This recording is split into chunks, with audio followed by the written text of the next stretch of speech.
Hello, I'm Dan Parnell, Regional Extension Officer with Western Dairy. Welcome to our video series on the practical use of effluent management technologies on dairy farms. This video is a partnership between Western Dairy and the Department of Water and Environmental Regulations Healthy Estuaries WA program. In this episode, we look at the use of a synthetic liner to seal effluent storage ponds.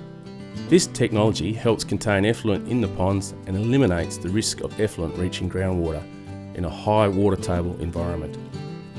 In this video, we speak to Jay Wind from Lake Jasper in the Scott River catchment, who shares his experience in the construction of a lined effluent pond at Scott River.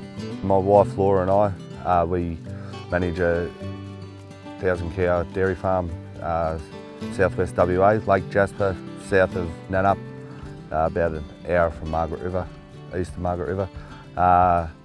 We've got 320 hectares of pivot and about 120 hectares of dry land. What we're hoping to do with this effluent system is utilise a bit more of our dry land. We've got probably 30 odd hectares right beside the dam that we're hoping to one day put a hard hose on, just to grow pretty well summer crops, probably maybe not pasture, but if we can utilise it to grow a heap more feed with summer crops, whether it be rape, turnip or even maize. In our yard we've got a flood wash with a tank, so it goes down into a sand trap at the back of the dam that we can clean out with the tractor, overflows into a sump, and then it's pumped up in a 100mm line, and then it's pumped back in a 75mm line for the flood wash. That's a recycled effluent, yes. We put the liner in because there is no clay, so yeah, we can't. It's the only way you'd hold water here in one spot is with the liner. So once it's into the ponds, it'll go into the first pond, then over into the second one, and we'll pump out from there onto some dry land and try and grow some summer crop. So the effluent was stored right beside the dairy. Limitations on that was just getting machinery in to do it when you wanted effluent out. With the effluent going into the settling pond and then into the second one, we should have some pretty good quality coming out the other side. There shouldn't be any blockages or anything like that. Easy to pump out and yeah, just a good quality product. We're looking at investing, we are still going to get a pump and a stirrer, so hopefully we can stir it up and still empty that at times, because yeah, we won't obviously be able to use an excavator or anything like that, so that's how that'll be managed. It's been pretty good here, it's pretty easy digging here, it's all just sand, so we haven't had any hiccups at all putting it in. The only thing, a little bit of erosion blowing off, but it hasn't caused any issues.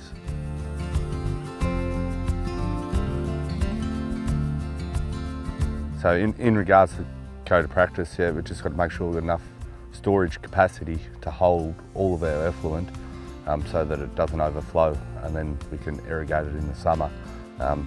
It's just the right thing to do by the environment, and yeah, in this country where it's really sandy.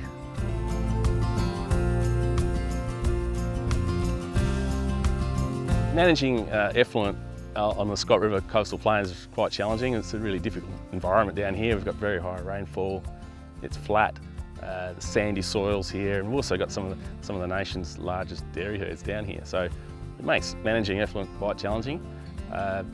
One of the most challenging things is storing effluent, because we need to store the effluent over winter when the ground's very wet to stop surface movement of nutrients and the leaching. So yeah, we're sort of committed to storage down here, but we've also got the environment with making storage ponds is very challenging given the nature of the soils. So in a situation like this, we would have to import clay.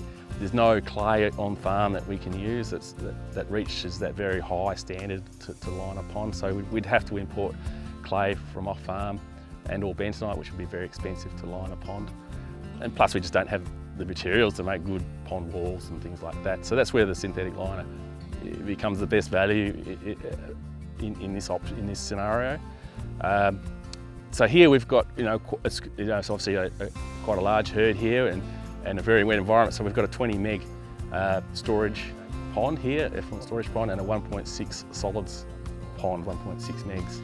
So the idea is that the effluent would enter the small pond, the 1.6 pond, and the solids would settle out in that pond, and then the high quality effluent will overflow into the big, large storage pond. And the liner is a polyethylene liner. It's 1.5 millimeters thick.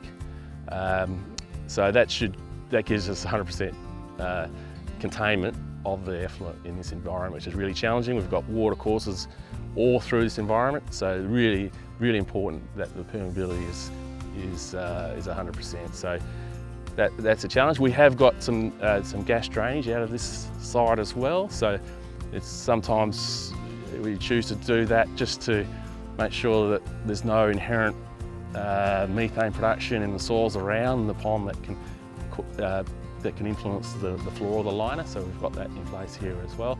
So that just gives us the confidence that this pond structure here is going to do the job for the long term and be a real good asset to this farm.